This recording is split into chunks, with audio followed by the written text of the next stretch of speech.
अस्सलाम वालेकुम रहमतुल्लाहि व बरकातुहू। जैसा कि आप जानते हैं, सोशल मीडिया के जरिए से बहुत सारे लोग ऐसे हैं जो हमें अच्छा पैगाम दे रहे हैं।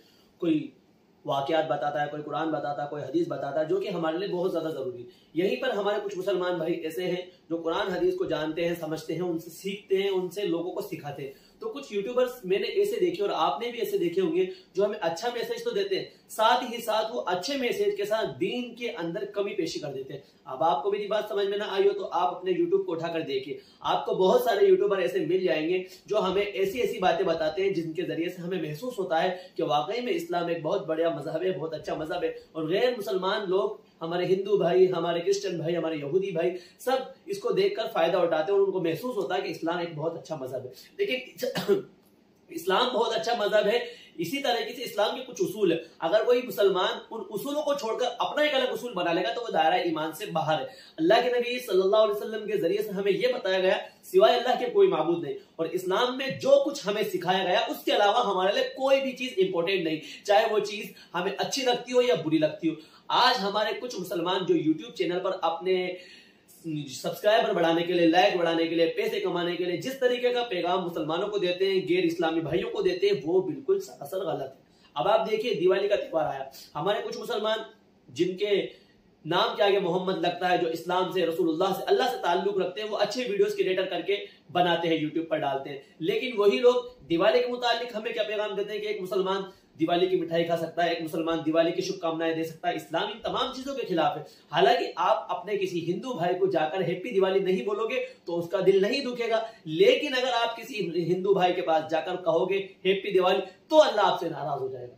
यहां दोनों बातों में काफी फर्क है। यानी एक घर है, उस घर के अंदर 4 लोग रहने वाले हैं। अब चारों लोग अगर आपस में एक दूसरे से रोजाना बातचीत करते हैं तो भी अच्छी बात है, और नहीं करते हैं, कम बातचीत करते हैं तो भी अच्छी बात है। तो कहीं ना कहीं वो 4 लोगों का रिश्ता कायम रहता है। अगर आप किसी की नजरों में बहुत अच्छा बनना चाहते हो, आप सोशल मीडिया के जरिए से खुद को मशहूर करना चाहते हो, ये आपका एक जाती मसला है। लेकिन आप अपने इस्लामिक चैनल को चलाकर उसमें वो चीजें डालो जो इस्लाम से, अल्लाह से, रसूल से ताल्लुक नहीं रखती, तो आप मुसलमानों के लिए एक बहुत बड़ा बिगाड़ का जरिया बन रहे हो। उन तमाम सोशल मीडिया सेलिब्रिटी से मैं कहना चाहता हूं जिनके मिलियनों में सब्सक्राइबर है, वो इस बात को गहराई से लें।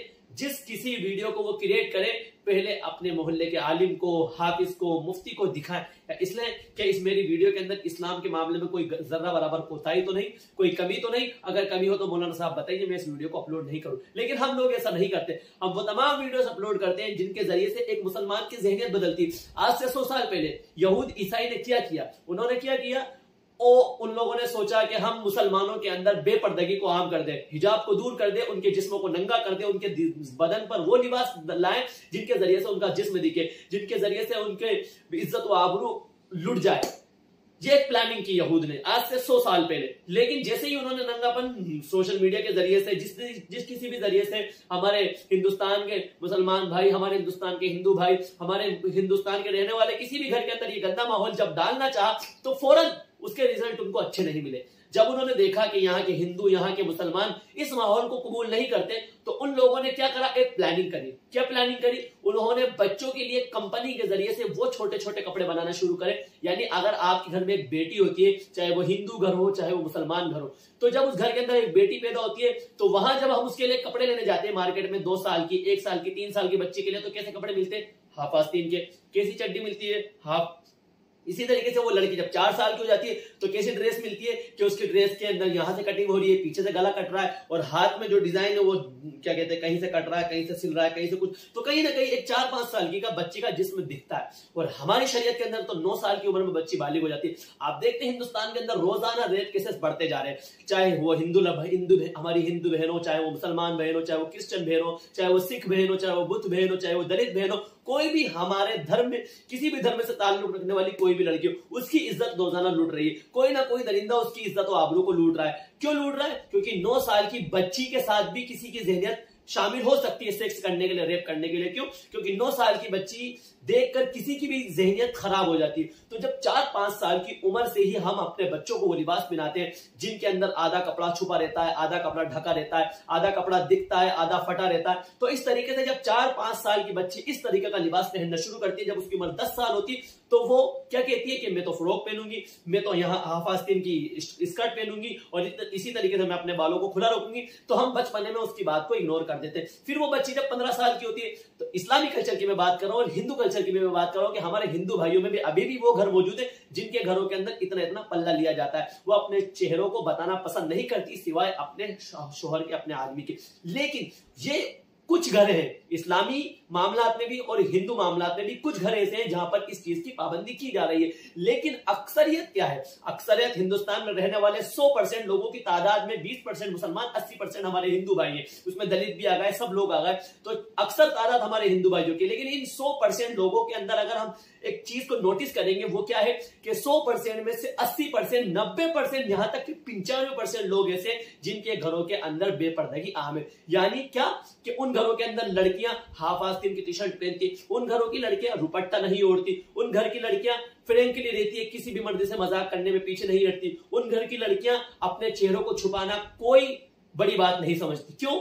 आज से 100 साल पहले यहूद ने एक जो एजेंडा बनाया था, वो एजेंडा क्या था कि हमें मुकम्मल तौर पर इस्लाम को और मुसलमानों को जलील करना है। और जलील करने के लिए उन्होंने जो तैयारी की उस वक्त नंगेपन को आम करने की, उनके रिजल्ट उनको फौरन नहीं मिले। उस रिजल्ट को पाने के लिए उनको इतनी मेहनत लगी। आज एक आलिम दीन के घर के अंदर भी जो 2 साल की बच्ची है, उसकी स्कर्ट आधी आस्तीन की रहती है। एक इस्लामी घर की बच्ची को भी बदर जाए मजबूरी चड्डी पहनना पड़ती है। क्यों? क्योंकि मार्केट में वो चीज अवेलेबल नहीं है। एक आलिम चाहता है कि वो उसकी बच्ची को शलवार और कमीज पहना है, लेकिन मार्केट में वो चीज मिलती नहीं है। जब मार्केट में वो चीज नहीं मिलेगी तो बदल जाए मजबूरी, उसको उसकी बच्ची के लिए हाफ आस्तीन की टी शर्ट, हाफ चड्डी, इसी तरीके से ऐसा लिबास लाना पड़ेगा जिसके जरिए से कम से कम उसका बदन छुप जाए। इसी तरीके से हिंदू कल्चर की बात है। हिंदू कल्चर में भी 4-5 साल की लड़की के लिए एक हिंदू बाप, हिंदू माँ चाहती है कि उसकी बच्ची का जिस्म पूरा छुप जाए, लेकिन मार्केट में वो लिबास अवेलेबल नहीं है, जिसकी वजह से उनको उनकी बच्ची का आधा जिस्म दिखाना पड़ता है। आधा जिस्म से पूरा टांगे दिख जाती है, हाथ दिख जाते हैं, इसी तरीके से आधा गला दिख जाता है। फिर वो जब बच्ची बड़ी होती है, धीरे धीरे उसको बदरजाए मजबूरी लत लग जाती है, चाहकर भी वो कपड़े नहीं पहनती। जैसा कि आज मैं हाफिज हूं, मुझे कुर्ता पजामा पहनना पसंद है। अब कल को कोई मेरे पास आकर कहेगा आप ये काम करिए, टी शर्ट पहनिए, ये शर्ट पहनिए, ये पैंट पहनिए और बाल ऐसे करिए वैसे करिए, हालांकि वो भी लिबास है, उससे मेरा जिस्म छुपेगा और मुझे वो पहनना पसंद भी है, लेकिन वो मेरे ऊपर सूट नहीं करेगा, क्योंकि मेरा शुरू से ये शेड्यूल रहा है, मेरी शुरू से तरतीब रही है कि मुझे कुर्ता पजामा पहनना है। इसी में मुझे कंफर्टेबल फील होता है और इसी में मैं खूबसूरत लगता हूँ और इसी में मुझे अच्छा लगता है और दूसरों को भी मैं अच्छा लगता हूँ। अब मुझे इस चीज की आदत पड़ चुकी है।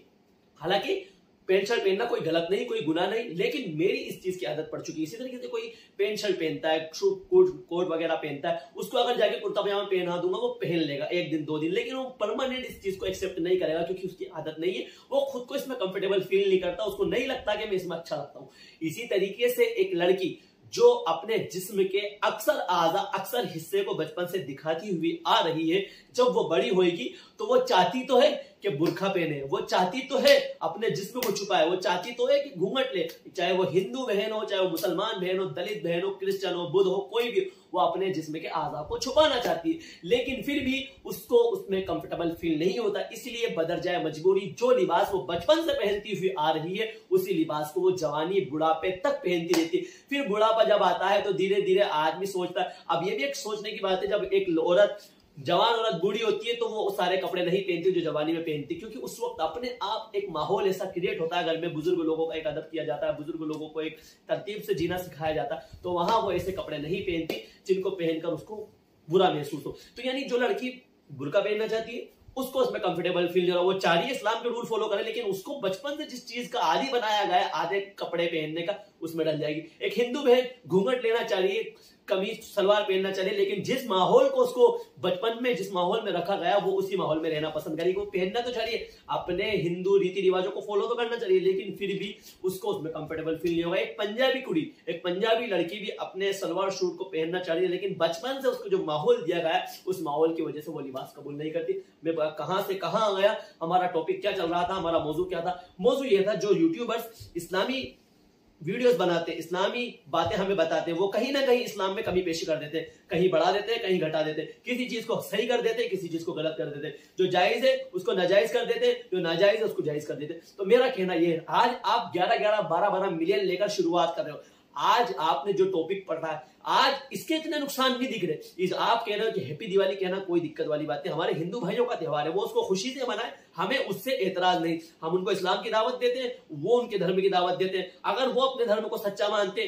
तो वो उनकी जगह पर है, हम अपने धर्म को सच्चा मानते ये अपनी जगह पर। अगर हम उसको अपने धर्म की दावत देते तो संविधान के अंदर रहकर हम किसी भाई को मुसलमान बनाना चाहे तो संविधान हमें इसकी कोई सजा नहीं देगा। कोई हिंदू हमें अपने धर्म की दावत दे, कोई हिंदू बन जाए तो उसको संविधान कोई सजा नहीं देगा। लेकिन यहां बात है कुरान और हदीस की, तो यहां बात यही पैदा होती है, अगर कोई मुसलमान दीनी मामलात के अंदर रहकर दीनी वीडियोस बनाकर अगर उसमें कोई कमी पेशी करता है, हैप्पी दिवाली को जायज के देता है, मिठाई खाने को जायज के देता है, होली मनाने को जायज के देता है, इसी तरीके से गणपति विसर्जन मनाने को जायज के देता है, तो इस्लाम का इससे ताल्लुक नहीं। हिंदुओं में भी अपना रिवाज होता है, वो भी कहते हो कि ईद मनाना जायज नहीं, उनके भी किसी न किसी किताब में होगा कि ये त्योहार मनाना जायज नहीं, ये जायज है नाजायज है, तो वो उनका त्योहार है, उनका मजहब है। तो इस्लाम से आपको एक चीज सीखने को मिलती है कि जो जायज है वो जायज है, जो नाजायज है वो नाजायज है। दूसरी सबसे अहम बात, आज आप यूट्यूबर्स ने इस चीज की जो शुरुआत करी, अच्छी बात है, अच्छा कंटेंट लोगों को दे रहे हो, लेकिन जो बुराई आप मुआशरे में आम करना चाहते हो, आज नहीं आज से 10 साल बाद इसके ऐसे नुकसान देखने को मिलेंगे कि आप किसी मुसलमान के सर पे हथौड़ा मारकर भी समझाओगे कि भाई दिवाली मनाना जायज नहीं है, वो कहेगा आम है, क्योंकि उसको पीछे से जो कल्चर मिला है, पीछे से जो उसको निजाम मिला है, पीछे से जो आपने तरतीब बनाई है इस चीज को आम करने की, व्यूज बढ़ाने के चक्कर में, पैसे कमाने के चक्कर में, इसके नुकसान आज से 10 साल बाद मिलेंगे आपको। इसीलिए मैं कहना चाहता हूं ऐसा कोई वीडियो यूट्यूब पर, इंस्टाग्राम पर, फेसबुक पर, ट्विटर पर अपलोड न किया जाए जिसमें इस्लाम में कमी पेशी की जा रही हो, जिसमें जायज को नाजायज और नाजायज को जायज करार दिया जा रहा। अगर अल्लाह की कसम ऐसे वीडियोस अपलोड होते रहे तो आज से 10 साल बाद वो बर्बादी हमें देखने को मिलेगी जो यहूद ने आज से 100 साल पहले तैयारी की थी। और आज जो नंगापन आम हुआ है उसकी वजह यह है कि उसके पीछे बहुत मेहनत लगी। आज आपने वीडियो में आप इतनी मेहनत करते हो, इसकी जगह अच्छी वीडियोस में जो सही है, जो जायज है, उनमें मेहनत करो। इंशाल्लाह 10 साल बाद हमें इसके अच्छे नतीजे, अच्छे रिजल्ट देखने को मिलेंगे, कल मिले ना मिले। और अगर आप अपने व्यूज, अपने पैसे, अपने चैनल को मोनेटाइज करने में, अपने इनकम को बढ़ाने के चक्कर में आप ये तमाम हरकतें कर रहे हो तो अल्लाह की कसम सारा अजाब, जिस तरीके से काबिल को तमाम कत्ल का गुनाह मिलेगा, इसी तरीके से जिस गुनाह की शुरुआत आप कर रहे हो, जिस नए निजाम को आप लाना चाह रहे हो, उसका पूरा की पूरा क्रेडिट आपको जाएगा। अल्लाह ताला हमें इस बुराई से और कोई भी बुरे अमल की शुरुआत करने से बचाए। इसी तरह अल्लाह ताला हमें वो नेक अमल करने वाला बनाए जिसके जरिए से 10 साल बाद हमें अच्छे रिजल्ट देखने को मिले। अल्लाह ताला हमें इन तमाम बातों पर अमल करने की तौफीक